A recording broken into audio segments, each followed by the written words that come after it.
வணக்கம் ஃப்ரெண்ட்ஸ், எல்லாரும் அப்படி நல்ல சுகமாக இருக்கிறீங்களா? இந்த வீடியோவில் நாங்கள் இன்றைக்கு பார்க்க போகிறது சோயா மீட் கறி ரெசிபி.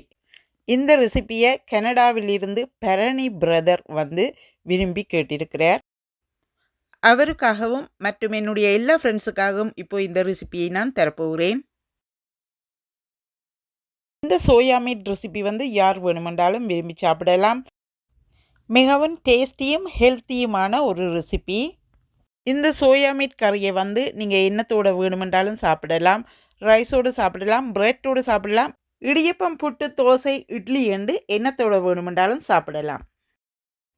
என்னுடைய ரெசிபீஸ் எல்லாமே மிகவும் குவாலிட்டியாக இருப்பார். என்னுடைய ரெசிபீஸை பார்த்துட்டு மற்றவர்களுக்கும் ஷேர் பண்ணிவிட வேணும் என்று கேட்டுக்கொள்கிறேன். இப்போ வாங்க இந்த ரெசிபியை எப்படி செய்கிறதுன்றதை பார்ப்போம்.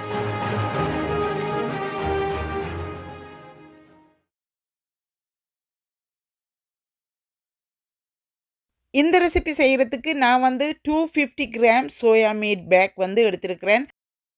ப்ரௌன் கலர் சோயா மீட் எடுத்திருக்கிறேன். நீங்கள் ப்ரௌனும் எடுக்கலாம், ஒயிட்டும் எடுக்கலாம், அதுவும் உங்களோட விருப்பத்தை பொறுத்தது. இப்போ இந்த பேக்கில் இருந்து நான் ஹாஃப் பேக் தான் பாவிக்க போகிறேன். 125 கிராம் எடுக்கிறேன். இப்போ 125 கிராம் சோயா மீட்டுக்குள்ளே தண்ணி சேர்த்து கொள்கிறேன். குளிர் தண்ணி சேர்த்து கொள்கிறேன். சேர்த்துட்டு ஒரு தடவை சோயா மீட்டை கழுவி எடுக்க போகிறேன். இந்த பாருங்க, இப்படி ஒரு தடவை கட்டாயம் சோயா மீட்டை கழுவி எடுக்க வேணும். இப்போ கழுவி எடுத்ததின் பிறகு அதே கப்பால் ஒரு கப் தண்ணி விட்டு சோயா மீட்டை 20 நிமிடங்கள் தண்ணியிலே ஊற வைக்கிறேன். எப்போதுமே சோயா மீட் குளிர் தண்ணீர், பச்சை தண்ணியில் தான் நீங்கள் ஊற விட வேணும். ஹாட் வாட்டரில் ஊற விடுறது இல்லை. ஹாட் வாட்டரில் சோயா மீட்டை ஊற விட்டுட்டு அதற்கு பிறகு சோயா மீட்டை பிழிந்து எடுக்கும் போது சோயா மீட்டில் இருக்கிற சத்தெல்லாம் போயிடுவார். அதனால் பச்சை தண்ணியில் விடுங்க. நன்றாக சோயா மீட் பஞ்சு போல் ஊறி வருவார். இப்போ 20 நிமிடங்கள் கழித்து சோயா மீட்டை ஓப்பன் பண்ணி பார்ப்போமாங்க. இப்போ பாருங்க, சோயா மீட் எப்படி ஊறி வந்திருக்கிறாருண்டு பஞ்சு போல் இருக்கிறார். இப்போ இந்த சோயா மீட்டை தண்ணி வடித்து எடுக்க போகிறேன். நான் சோயா மீட்டை இப்படி வடிகட்டி தான் எடுக்கிறேன்னா தண்ணி கையால் பிழிந்து எடுக்கிறது இல்லை. இப்படி நீங்கள் வடித்து எடுக்கும்போது சோயா மீட்டில் உள்ள சத்து போகாமல் இருப்பார். இப்போ இந்த டிஷ்ஷில் சேர்த்துட்டு 1/2 டீஸ்பூன் உப்பு சேர்த்துக்கொள்கிறேன். மஞ்சள் பவுடர் 1/2 டீஸ்பூன் சேர்த்துக்கொள்கிறேன். இப்போ இது கஜினி பெப்பர் பவுடர் இது நீங்கள் கட்டாயம் போடணும் இல்லை. 1/2 டீஸ்பூன் நான் சேர்த்துருக்கிறேன். உங்களுக்கு விருப்பம் என்று சொல்லிச்சோன்னா வேண்டி சேர்க்கலாம். 1/2 டேபிள் ஸ்பூன் கறி பவுடர் சேர்த்துருக்கிறேன். பெப்பர் பவுடர் 1/2 டீஸ்பூன் சேர்த்துருக்கிறேன். இந்த ஸ்பைசஸ் எல்லாம் இப்படி சேர்த்துட்டு நான் செய்ய போகிற இந்த ரெசிபி உங்களுக்கு விருப்பம் இல்லாட்டி நீங்கள் ஸ்கிப் பண்ணலாம். இப்படி நீங்கள் ஸ்பைசஸ் போட தேவையில்லை. இப்போது இதை நான் 20 நிமிடங்கள் மறுபடியும் ஊற வைக்க போகிறேன். நீங்கள் இப்படி செய்யாமலும் சமைக்கலாம். இப்போ 1 டீஸ்பூன் வெந்தயம் வறுத்தெடுக்க போகிறேன். வெந்தயம் நீங்கள் வறுத்து போட்டு சேர்க்கறதுனால கறி டேஸ்ட்டும் டிஃப்ரெண்ட்டாக இருப்பார். ஹெல்த்துக்கும் பெனிஃபிட்டாக இருப்பார். இப்போ இறக்கி எடுக்கிறேன். இப்போ அதே சேம் பேனில் 2 டேபிள் ஸ்பூன் நெய் சேர்த்துக்கொள்ளுகிறேன். நெய் விருப்பமில்லாத நீர்கள் ஆயில் சேர்த்துக்கொள்ளலாம். சோயா மீட்டுக்கு நெய் சேர்த்து இதே மெத்தடில் சமைத்தீர்களாக இருந்தால் டேஸ்ட் தூக்கலாக இருப்பார். இப்போ பாருங்கள் என்னுடைய மெத்தடை. இப்போது நான் ஏற்கனவே மசாலா போட்டு ரெடி பண்ணி வச்சுருந்த சோயா மீட்டை அந்த நெய்யிலே போட்டு வதக்கி எடுக்க போகிறேன். நெய்யிலே போட்டு நீங்கள் வதக்கும்போது தண்ணி பிறந்து வருவார். ஃபியூ மினிட்ஸ் கண்டினியூ பண்ணி குக் பண்ணுங்க, சரி வந்துடுவார். அதுக்கு பிறகு அப்படியே இறக்கி வைக்க வேணும். இப்படி நீங்கள் குக் பண்ணும்போது சோயா மீட்டில் இருக்கிற சத்து குறையாது. சோயா மீட் எந்த அளவுக்கு சொப்டாக இருக்கிற ரெண்டு பாருங்க. தண்ணி நன்றாக வற்றி வரும் மட்டும் ஹீட்டை கொஞ்சம் கூட்டி விடுங்க. இப்போ லோ ஹீட்டில் விட்டு சோயா மீட்டை ரெடி பண்ணி இறக்கி எடுக்க சரியாக இருப்பார். இப்போ பாருங்கள், இந்த பதத்தில் வந்து சோயா மீட்டை இறக்கி எடுக்க போகிறேன். இந்த பாருங்கள் எப்படி இருக்கிறாருண்டு. இப்போ வந்து இறக்கி எடுக்கிறேன். இப்போ வந்து மசாலா நெய் எல்லாம் சேர்ந்து சோயா மீட் வந்து சூப்பரான ஒரு டேஸ்ட்டில் ஆல்ரெடி வந்துட்டார். இப்போ இதை கறி சமைக்கும்போது கறி வந்து அந்த மாதிரி இருப்பார். இப்போ வந்து அதே ஃபேனில் பாருங்க எண்ணெய் சேர்த்துக்கொள்ள போகிறேன். ஒரு 4 to 5 டேபிள் ஸ்பூன் சேர்த்துக்கொள்ளுங்க. இப்போ வந்து 1 டீஸ்பூன் கடுகு சேர்த்துக்கொள்ளுகிறேன். 1 டீஸ்பூன் பெருஞ்சீரகம் சேர்த்துக்கொள்ளுகிறேன். கிராம்பு, ஏலக்காய், பட்டை 2 துண்டுகளாக சேர்த்திருக்கிறேன்.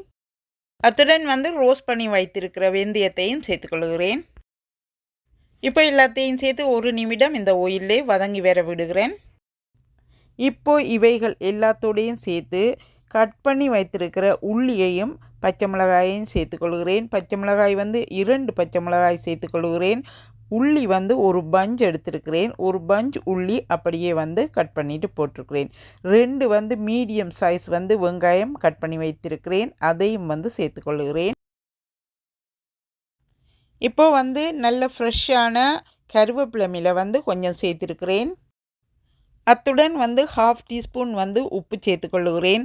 ஒவ்வொரு வெஜிடேபிளுக்கும் வந்து நீங்கள் உப்பு சேர்த்துக்கொள்ளணும். அப்போ தான் வந்து உப்பு வந்து கறியில் காணக்கூடியதாக இருப்பார். அதோடு வந்து கவனமாக சேர்க்க வேணும். கணக்க சேர்த்து விட்டீர்களாக இருந்தால் பேருந்து வந்து உப்பு கூடிடும். இப்போ எல்லாத்தையும் ஒன்றாக மிக்ஸ் பண்ணிவிட்டு 2 நிமிடங்கள் மூடி குக் பண்ணுறேன். இப்போ வந்து 2 நிமிடங்கள் கழித்து மறுபடியும் வெங்காயத்தை ஓப்பன் பண்ணி ஒரு தக்காளி பழம் வந்து ஒரு பெரிய சைஸ் எடுத்து வந்து சின்ன சின்ன பீசஸாக கட் பண்ணிவிட்டு சேர்த்துருக்கிறேன். இப்போ வந்து ஹரி பவுடர் வந்து ஹோம் மேட் வந்து 1/2 டேபிள் ஸ்பூன் சேர்த்துருக்கிறேன். இது நான் தான் வீட்டில் மேக் பண்ணுறேன்னா வெரி ஸ்பைசியாக இருப்பார். என்னுடைய சேனலில் வந்து இந்த கறி பவுடர் ரெசிபி வந்து நான் ஏற்கனவே அப்லோட் பண்ணியிருக்கிறேன். நீங்கள் தேவையாண்டா எடுத்துக்கொள்ளலாம். இப்போ வந்து மசாலா பவுடர் இதுவும் வந்து ஹோம்மேட் தான் நான் மேக் பண்ணினது. இதுதான் பவுடர் வந்து இதில் 1 டேபிள் ஸ்பூன் சேர்த்துருக்கிறேன். இந்த பவுடர் வந்து கறியை டேஸ்ட்டாகவும் திக்காகவும் கொடுப்பார். இப்போ வந்து கடையில் வேண்டின கறி பவுடர் வந்து 2 டேபிள் ஸ்பூன் வந்து சேர்த்துக்கொள்ளுகிறேன். இப்போ வந்து 1/2 டீஸ்பூன் வந்து உப்பு சேர்த்துக்கொள்ளுகிறேன். கடையில் வேண்டுற தூளில் வந்து எல்லா ஸ்பைசஸும் சேர்ந்திருக்காது. இப்போ வந்து நன்றாக வந்து எல்லாத்தையும் சேர்த்து 1 நிமிடம் கிளறி விட்டுட்டு 1 நிமிடம் வந்து மூடி விட்டு குக் பண்ண போகிறேன். இப்போ மறுபடியும் ஓப்பன் பண்ணி மஞ்சள் பவுடர் வந்து 1/2 டீஸ்பூன் சேர்த்துருக்கிறேன். மஞ்சள் பவுடர் சோயா மீட்டோட 1/2 டீஸ்பூன் ஏற்கனவே சேர்த்துருக்கிறேன். கறிக்கு வந்து தூள் வந்து உங்களுக்கு தேவையான அளவுக்கு வந்து நீங்கள் சேர்த்துக்கொள்ளலாம். அதோடு வந்து உங்களுக்கு என்ன பிராண்ட் விருப்பமோ அல்லது ஹோம்மேடோ உங்களோட விருப்பத்தின்படி நீங்கள் சேர்த்துக்கொள்ளலாம். இந்த பாருங்கள், இந்த அளவுக்கு வந்து தக்காளி பழம் எல்லாம் ரெடியாக வந்திருக்கிறார். இன்னமும் 1 நிமிடம் வந்து மூடி போட்டு விட போகிறேன். இப்போது மறுபடியும் ஓப்பன் பண்ணியிருக்கிறேன். தக்காளி பழம் வந்து லைட்டாக வந்து மசிஞ்சு வரும் மட்டும் குக் பண்ண வேணும். 1 நிமிடத்திலிருந்து 2 நிமிடங்கள் தக்காளி பழத்தையும் வெங்காயத்தையும் நன்றாக வதக்கி எடுங்கள். அதற்கு பிறகு புளி சேர்த்துக்கொள்ளுகிறேன். இப்போ வந்து 1 கப் வந்து தேங்காய் பால் வந்து செகண்ட் மில்க் வந்து சேர்த்துக்கொள்ளுகிறேன். சோயா மீட்டுக்கு வந்து பழப்புளி வந்து கூட சேர்த்தீர்களாக இருந்தால் கறி வந்து இனிக்க வலிக்கிட்டுடும். இப்போ வந்து தேங்காய் பால் வந்து முதல் பால் வந்து 1 கப் வந்து சேர்த்துக்கொள்ளுகிறேன். இப்போ வந்து 1 கப் வந்து தண்ணியும் வந்து சேர்த்து விடுகிறேன். அப்போதான் வந்து இந்த தூள் எல்லாம் நன்றாக வந்து அவிந்து வரக்கூடியதாக இருப்பார். எல்லாத்தையும் உண்டா சேர்த்துட்டு இப்போ வந்து மூடிட்டு வந்து நன்றாக வந்து கறி வந்து கொதித்து வர விட போகிறேன். கறி வந்து நன்றாக கொதித்து வந்து தூள் மணமெல்லாம் போனதன் பிறகு அதற்கு பிறகு கடைசியில் வந்து சோயா மீட்டை வந்து நீங்கள் ரெடி பண்ணி வைத்திருக்கிறீங்க ஏற்கனவே, அதை வந்து சேர்த்துக்கொள்ள வேணும். எல்லா சோயா மீட்டையும் சேர்த்து முடிய விட்டு கண்டினியூ பண்ணி 5 நிமிடங்கள் குக் பண்ணுங்கள். லோ ஹீட்டில் விட்டு குக் பண்ணுங்கள். இப்போ வந்து கறியை 5 நிமிடங்கள் மூடி விடுகிறேன். இப்போ வந்து கறியை மறுபடியும் ஓப்பன் பண்ணி பார்த்து உப்பு வந்து கொஞ்சம் சேர்த்துக்கொள்ளுகிறேன். உப்பை பார்த்து சேர்த்துக்கொள்ளுங்கள். பழப்புளியை கடைசி பார்த்தாலும் கூட சேர்த்துடக்கூடாது. தக்காளி பழம் சேர்த்திருக்கிறபடியினால் கறி வந்து பேலன்ஸ் பண்ணுவார்.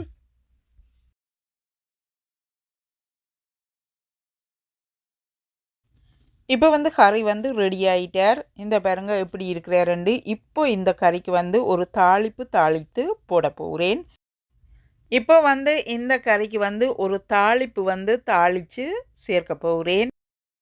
இப்போ இதில் 2 to 3 டேபிள் ஸ்பூன் வந்து ஆயில் சேர்த்துக்கொள்ளுகிறேன். ஆயில் சேர்த்துட்டு ஆயில் கொதித்து வந்த உடனே இப்போ பாருங்க இதில் வந்து ஒரு பச்சை மிளகாய் கட் பண்ணி வைத்திருக்கிறேன். ஏற்கனவே கொஞ்சம் வெங்காயம் எடுத்து வைத்திருந்தேன். நான் பெருஞ்சீரகமும் கொஞ்சம் சேர்த்துருக்கிறேன். ரம்ப இலை கொஞ்சமும் கருவாப்பட்டை கொஞ்சமும் வந்து சேர்த்துருக்கிறேன். இதெல்லாம் வந்து உங்களுக்கு தேவையண்டா மட்டும்தான் லாஸ்ட்டில் வந்து இதை செய்யுங்க. இந்த ஓயிலோட வந்து நீங்கள் செஞ்சுட்டு கடைசியில் வந்து கறியில் சேர்க்கும்போது அது ஒரு வித்தியாசமான டேஸ்ட்டை கொடுப்பார் கறிக்கு வந்து. அதோடு வந்து ஃப்ரெஷ்ஷாக வந்து கொஞ்சம் கருவேப்பிலமில் சேர்த்துக்கொள்கிறேன். இது வந்து நீங்கள் ஃபங்க்ஷன் அப்படி இப்படி எண்ணத்துக்கும் வந்து நீங்கள் இந்த மெத்தடில் சமைக்கும்போது அந்த மாதிரி கறி வந்து சூப்பராக வருவார். கருவேப்பிலமிலையெல்லாம் ஃப்ரெஷ்ஷாக போட்டுட்டு லாஸ்ட்டில் வந்து நீங்கள் சேர்க்கும்போது கறி வந்து மிகவும் அழகாகவும் வருவார். அதோடு வந்து இவையெல்லாம் வந்து கறிக்கு வந்து டேஸ்ட்டாக கொடுப்பார். நீங்கள் இதே மெத்தடில் கட்டாயம் வந்து செய்து பாருங்கள். செய்து பார்த்துட்டு சொல்லுங்கள் எப்படி இருக்கிறாருண்டு. அதே சமயம் லாஸ்ட்டில் வந்து செத்த மிளகாய் சேர்த்துக்கொள்கிறேன். இந்த செத்த மிளகாய் எல்லாத்தையும் சேர்த்துட்டு கறியில் சேர்க்கும்போது கறியோட அழகு டேஸ்ட்டு எல்லாம் வந்து மிக மிக அழகாக இருப்பார். நீங்கள் எந்த ஒரு ஃபங்க்ஷனுக்கும் வந்து இந்த கறியை வந்து இதே மாதிரி சமைத்து பார்க்கலாம். என்னுடைய கரீஸ் எல்லாம் வந்து எப்போவுமே நான் ஒரு ரிச் லெவலில் தான் குக் பண்ணுவேன். என்னுடைய ரெசிபீஸ் எல்லாம் வந்து பெரிய ஒரு ஃபங்க்ஷனுக்கு வந்து குக் பண்ணக்கூடியது. இது வந்து நீங்கள் வெட்டிங்காக இருந்தாலும் சரி என்ன ஃபங்க்ஷனுக்கும் குக் பண்ணக்கூடியதாக இருக்கும். ரிச் லெவலில் இருப்பார். இந்த பாருங்க கறியை வந்து எப்படி இருக்கிறாருன்னு சூப்பராக இருக்கிறார். குக்கிங் வந்து பார்க்குறதுக்கு அழகாகவும் இருக்க வேணும், டேஸ்ட்டாகவும் இருக்க வேணும். அப்போ தான் வந்து சாப்பிட்றதுக்கு விருப்பமாக இருப்பார். இப்போ வந்து இந்த கறியை வந்து ஒரு டிஷ்ஷில் போடுறோம் பாருங்க எப்படி இருக்கிறாருன்னு சொல்லி. டிஷ்ஷில் போடும்போது பாருங்கள் எப்படி இருக்கிறாருன்னு சொல்லி மிகவும் அழகாக இருக்கிறார். நான் போட்ட எல்லா ஐட்டம்ஸும் பாருங்கள். செத்த மிளகாயிலேருந்து கருவேப்பிலை, ரொம்ப பச்சை மிளகாய் எல்லாம் வந்து இந்த கறிக்கு வந்து லாஸ்ட்டில் வந்து எப்படி அழகாக கொடுக்குறாரு ரெண்டு பேருங்க. இப்படி தான் இருக்க வேணும். இப்படி சமைத்தா தான் ஒரு ஃபங்க்ஷனாக இருந்தாலும் சரி வீட்டில் நீங்கள் சாப்பிட்றதா இருந்தாலும் சரி எல்லாருமே வந்து விரும்பி சாப்பிடக்கூடியதாக இருப்பார். இந்த ரெசிபி வந்து உங்களுக்கு பிடித்திருக்குன்னு சொல்லி சொன்னால் இந்த ரெசிபிக்கு ஒரு லைக் பண்ணுங்கள். மற்றவர்கள் பார்க்குறதுக்கு ஷேர் பண்ணி விடுங்க. அப்புறம் வீடியோ பார்த்து முடிய விட்டு சப்ஸ்கிரைப் பண்ணுங்கள். அப்போ தான் உங்களோட சப்ஸ்கிரைபர் வந்து எனக்கு வந்து சேரக்கூடியதாக இருக்கும். இந்த ரெசிபி செய்கிறதுக்கு தேவையான எல்லா ஐட்டம்ஸும் டிஸ்கிரிப்ஷனில் கொடுத்துருக்குறேன். அதில் போய் எழுதி எடுத்துக்கொள்ளுங்க. இந்த வீடியோவிலிருந்து விடை பெற்றுக்கொண்டு இன்னும் ஒரு வீடியோவில் உங்கள் கூட இணைந்திருப்பேன். நன்றி, வணக்கம்.